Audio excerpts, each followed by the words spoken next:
Fossil Hunter 1. Sea Cows.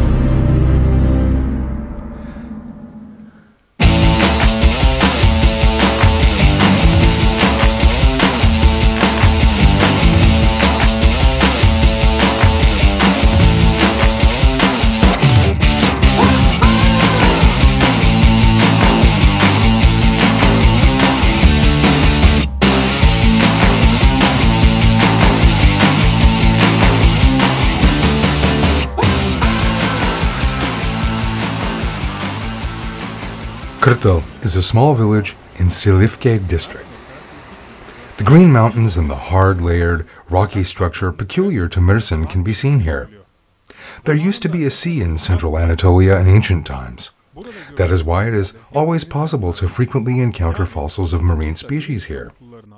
Even without making any excavations, you can readily see fossils of marine crustaceans appearing just on the surface.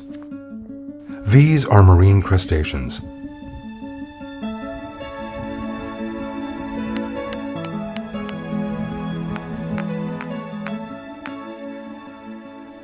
This is the bottom of a layer.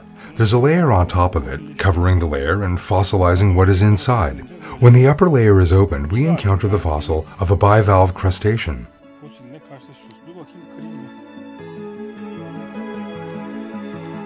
Let's break it and see what's inside.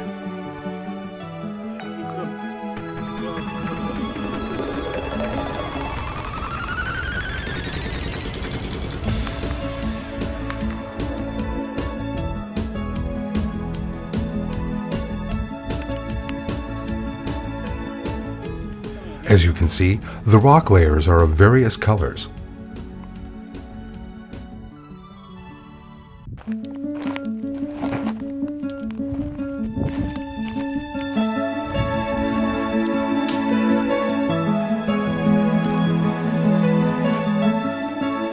The minerals inside the rock, which harbors these fossils, have some very crystal structures. The age of a fossil is determined by examining these mineral structures. This is the most common method employed to determine the age of fossils.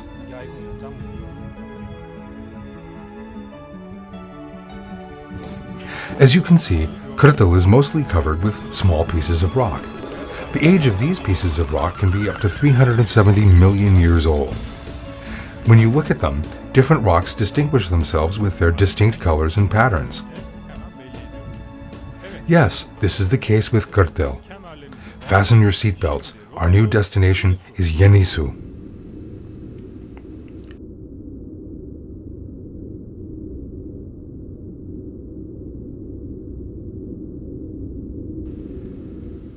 Fossils are mostly found in limestone layers on Earth. That is because the thickest and the most common layer of the Earth's stratum is limestone. As we can see here, this is the state of limestone that appears on the surface. We are now in Mersin, and this is Yenisu village. It is already a village that is famous for its fossil finds. Let me show you here the content of the limestone. It is something like plaster. It is usually white. You know that plaster is a soft and easy to shape material.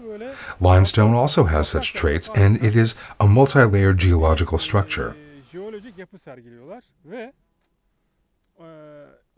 Because it is almost like leaf sheets, creatures remain stuck between them and are easily fossilized. Let me show you the layers. The camera shows it right now.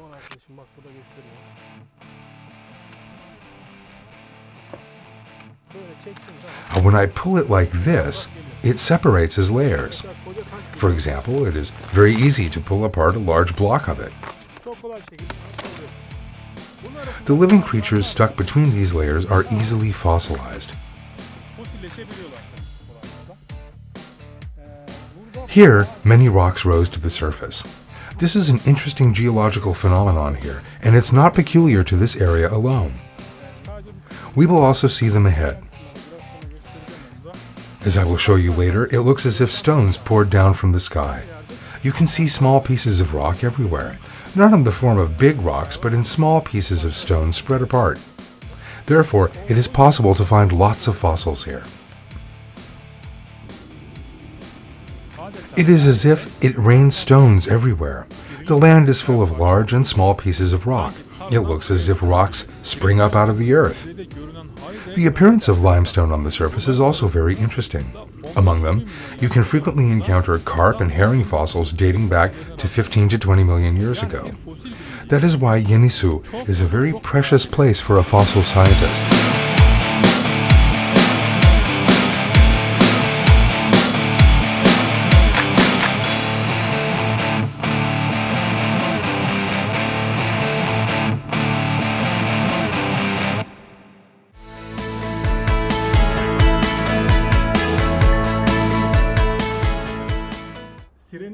Sea cows, also known as Sirenia in Latin, are an aquatic mammal species. Why are they called sea cows? Because they eat the green seaweed at the bottom of the sea.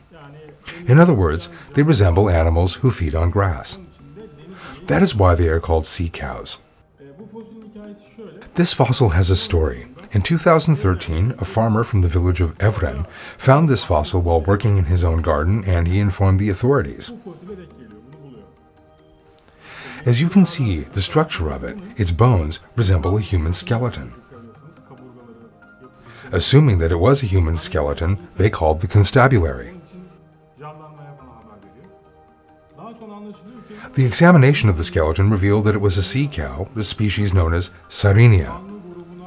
What is interesting is that there are no sea cows in the seas surrounding Turkey. This fossil is more than 20 million years old.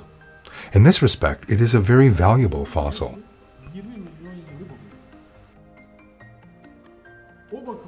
This is the only sample in Turkey which is displayed here in Mersin, Silifke.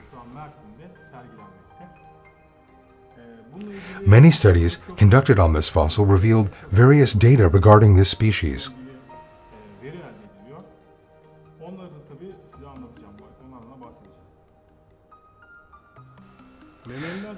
The Sirenia, commonly referred to as sea cows, are herbivorous mammals that comprise the families Dugongidae.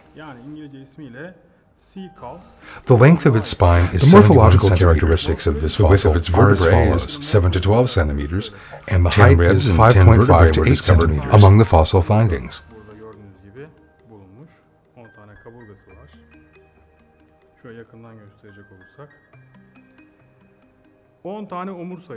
Among the fossil findings, 10 ribs were found, as you can see. Take a closer look. There are 10 vertebrae. I mean, we can see 10 vertebrae here when we count the vertebrae from top to bottom. The length of the spine is 71 centimeters. That is, from front to back, if the spine remained intact, this living creature would have had a spine of exactly 71 centimeters long. The width of the vertebrae ranges from 7 to 12 centimeters. In other words, the vertebrae here. The vertebrae in this area vary in width from 7 to 12 centimeters.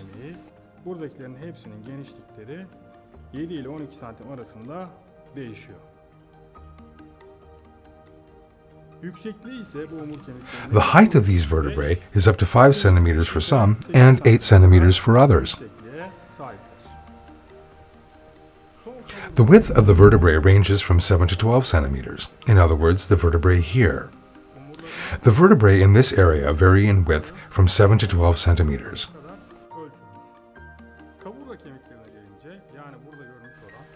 The height of these vertebrae is up to 5 centimeters for some and 8 centimeters for others.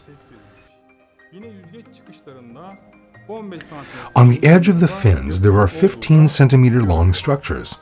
This is what a technical examination of the sea cow fossil reveals to us. Here is the sea cow fossil.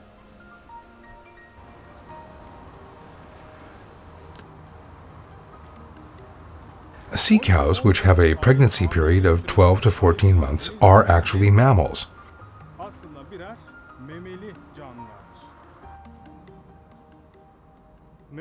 As you know, mammals live on land. But there are a few species of mammals living in the sea, like sea cows. But mammals, especially marine mammals, constitute a major problem for the theory of evolution.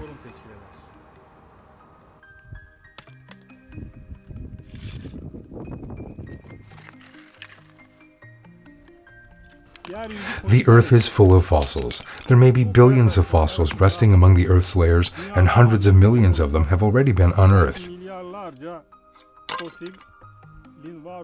The limestone layer is the type of layer from which one can unearth fossils the easiest. Once one digs a little deeper here, myriad marine animal fossils can be found here.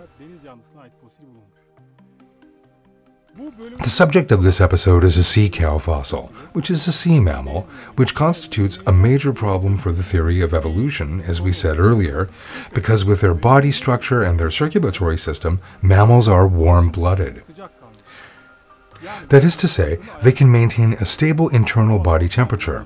When it's cold, they can keep their body warm to a certain extent, while they cool their internal body temperatures to a certain point by sweating when it is hot. So, living beings with this feature are known to be warm-blooded animal species. However, fish that live in the sea are cold-blooded, which means they can't maintain a stable body temperature. For this reason, they can only survive at certain depths, seasons, and at certain locations, such as some terrestrial reptile species. This trait of mammals is only possessed by mammals and birds. In the case of a sea cow, we speak of a marine species which is both a mammal and capable of living in the sea. How is this possible? Some people say fish started to live on land. Now, does this mean that a terrestrial living being returned to the sea?